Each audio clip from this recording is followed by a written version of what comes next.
Paroles semées, paroles partagées. Une émission de Marc Thomas.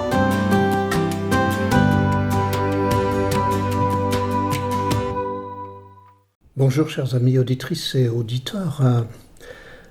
Aujourd'hui, dans la suite de l'émission de la semaine dernière qui s'appelait « Je prends sur moi des poids qui ne m'appartiennent pas », un deuxième volet, « Je prends sur moi des reproches et des jugements qu'on me fait ». Dans la publication précédente, nous parlions donc de ces poids qui ne nous appartiennent pas et que nous portons sur nous pour faire plaisir à l'autre, croyant ainsi le soulager. Je vous invite à relire le post de la semaine dernière ou à l'écouter sur mon blog internet, le post sous le titre « Je prends sur moi des poids ». Je voudrais évoquer aujourd'hui ce que nous prenons souvent sur nous et qui nous est si toxique et si blessant. Toutes ces paroles que nous prenons parfois de plein fouet et qui nous font si mal.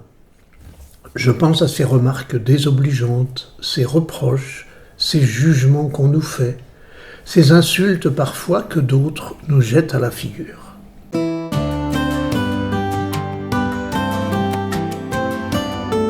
La chronique de Marc.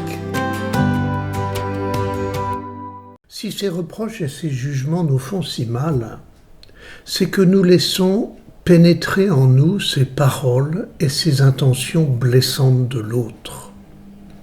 Nous les prenons sur nous, nous les laissons pénétrer en nous. Parfois même, nous pensons que celui ou celle qui nous les dit a raison. Alors nous culpabilisons, nous avons honte, nous nous dévalorisons à nos propres yeux. Comment éviter cette descente aux enfers qui pollue nos vies si souvent ? En apprenant à réagir autrement à ces paroles violentes. En effet, devant de telles paroles, nous avons peut-être appris à nous taire, à ne pas réagir extérieurement, alors même qu'intérieurement, c'est la tempête et le cyclone qui viennent nous dévaster. Nous allons ruminer longuement ces paroles et continuer à nous auto-intoxiquer de ces mots blessants qui laissent en nous des plaies ouvertes, parfois pendant de longues années. Comme une blessure qui ne peut pas cicatriser, qui cicatrise d'autant moins qu'on passe son temps à la toucher et à la gratter, et qui se réveille à la moindre situation semblable et qui la réactive. Dans la même situation de paroles blessantes, d'autres vont réagir du tac au tac sur le même ton et répondre à la violence des mots par la violence des mots, parfois même par la violence des coups, parfois jusqu'au règlement de compte et à la mort, jusqu'à ce que le plus fort l'emporte. Il ne s'agit pas alors d'une victoire, mais d'une déflagration de toute relation dans l'entourage des protagonistes. Quand une volonté de vengeance installe durablement la haine à la place de l'amour. On pourrait aussi relire toutes les guerres du monde avec ce prisme-là. Alors entre le silence qui pourrit la vie et la violence qui la détruit, il y a pourtant une autre posture. Hélas, souvent, personne ne nous l'a apprise, et c'est à nous de faire cet apprentissage. Il s'agit d'abord d'apprendre à rendre à chacun ce qui lui appartient. Un peu comme nous le disions la semaine dernière sur ne pas prendre sur soi les poids des autres. Et d'abord, ce que je dis, ce que je ressens, ce que je pense, ce que je fais, tout cela m'appartient. Ça parle de moi. De même, ce que l'autre dit, ce qu'il ressent, ce qu'il pense, ce qu'il fait, y compris quand il parle de moi, tout ça lui appartient et ça parle de lui. Quand il parle de nous, ce n'est pas de nous qu'il parle, il ne parle que de lui, de ce qu'il voit, de ce qu'il ressent, de ce qu'il ne supporte pas. Il nous le jette à la figure parce qu'il est en colère et sa colère lui appartient. Il croit traiter sa colère en crachant son venin sur nous. Il croit se soulager lui-même en nous jetant à la figure ce que lui ne supporte pas. Ces mots qui font si mal sont de la même nature que les coups donnés par quelqu'un qui vous frappe. C'est une violence, c'est du viol, c'est un délit.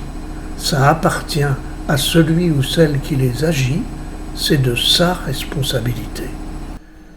Stopper la descente aux enfers des reproches et des jugements blessants commence donc toujours par dire non à la violence des mots comme à la violence des coups. En me rappelant que ce que l'autre dit de moi n'est que sa perception, son interprétation, ça parle d'abord de lui, ça lui appartient. S'il entre en moi par effraction, c'est du viol de ma personnalité intérieure. Si je le laisse entrer en moi, et si je garde pour moi ce qu'il y a instillé, je vole ce qui lui appartient. Quand l'autre cherche à me blesser en parole, il me reste donc à apprendre à me protéger, de la même manière qu'un policier se protège avec un casque, un gilet pare-balles et un bouclier. Je me protège en me disant que sa violence est à lui, qu'il a le droit de ne pas supporter, mais qu'il n'a pas le droit de se venger sur moi, ni de projeter sur moi ce qui lui fait mal à lui. Vous me direz peut-être que certains reproches peuvent être parfois justifiés parce que nous ne sommes pas parfaits et nous pouvons être maladroits ou même en faute. C'est vrai, tout à fait. Mais cela ne justifie jamais la vengeance ni la violence, ni que l'autre se serve de nos fragilités pour nous attaquer. Par contre, c'est un grand service qui nous est rendu quand une personne empathique et respectueuse vient nous dire « Je ne suis pas d'accord avec toi. Quand tu as dit ça, quand tu as fait ça, je n'ai pas supporté, j'ai eu mal. Et je ne veux pas laisser passer cela sans t'en parler. Est-ce qu'on peut échanger à ce propos ?»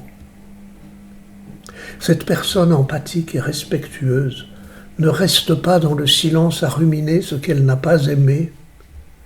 Elle vient le dire, mais pas n'importe comment. Elle ne fait pas de reproches.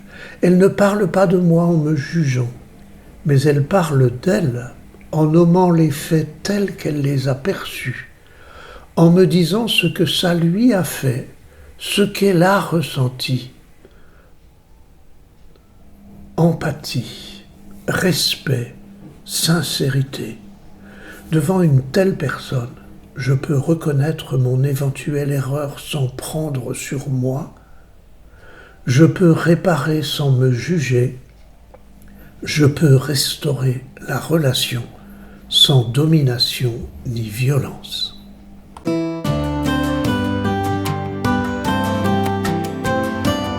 Des chants qui nous parlent. Et voici maintenant un chant de Liane Folly dans son album Entre nous. Ce chant est intitulé « Les petites cicatrices ». Il évoque les cicatrices ou les blessures de nos relations quotidiennes. Écoutez.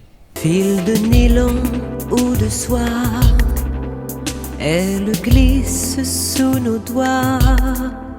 On peut lire à travers elle qu'on ne sera jamais éternel. Elle s'accroche et elle suit nos chemins ou nos dérives. Que l'on pleure ou que l'on rit, ce sont nos meilleurs amis. Pour grandir et pour comprendre à bout de sacrifice les petites cicatrices. Pour grandir et pour comprendre à bout de sacrifice les petites cicatrices. Sont-elles des griffures de rose des fêlures de satin perlé, blessures de nos printemps moroses. Ne rien faire pour les cacher, quoi qu'on fasse ou quoi qu'on pense, même si l'on change d'apparence, on garde en soi un doux secret. Pour être belle, il faut s'aimer. Pour grandir et pour comprendre à bout de sacrifices les petites cicatrices. Pour grandir et pour comprendre à bout de sacrifices les petites cicatrices. Elle donne un air si distingué, mais si fragile, si fatigué d'avoir longtemps voyagé, d'avoir souvent pardonné. Pour grandir et pour comprendre à bout de sacrifices les petites cicatrices. Pour grandir et pour comprendre à bout de sacrifices les petites cicatrices.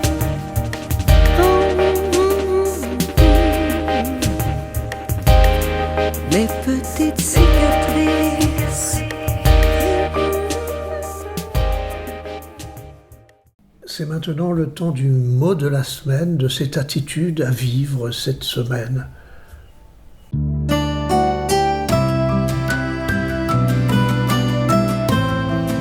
L'abécédaire du bien vivre dans le monde tel qu'il est.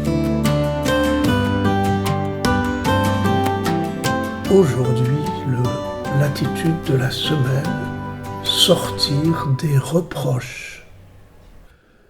Tant de reproches et de jugements polluent ou détruisent nos relations.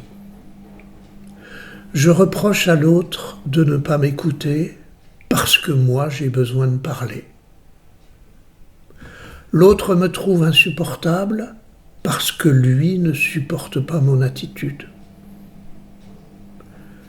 Mes reproches ne parlent que de moi et de ce que j'attends de l'autre. Pourquoi accuser l'autre quand c'est moi qui ai besoin? Ces reproches confondent l'acte et la personne. L'acte, c'est que j'attendais qu'il me partage quelque chose. La personne, c'est que je le traite, lui, d'égoïste.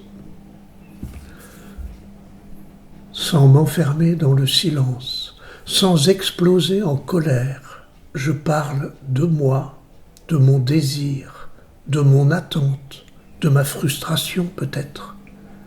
J'exprime mon désaccord, mon ressenti. Et j'écoute comment lui vit ou a vécu l'événement. Le reproche fait alors place au dialogue. Chacun peut à la fois s'exprimer et chercher à comprendre l'autre, nommer la tension et réparer la relation.